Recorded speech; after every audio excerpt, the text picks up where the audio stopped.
I'm gonna show you how to create a thumbnail using Opus Clip. So to get started, make sure you go to opusclip.pro and then log into your account, and then go into this profile right here and then click on your Opus create thumbnail. And then once you're there, you will be now redirected to the next page where you should input the link or YouTube link that you wanted to have the thumbnail.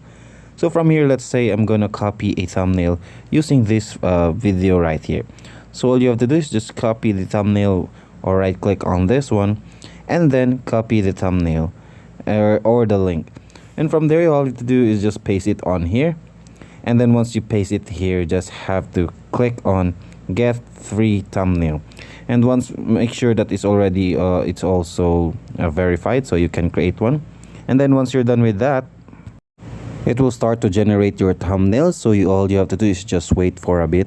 And then once it's done, you will have it will create you a new thumbnail.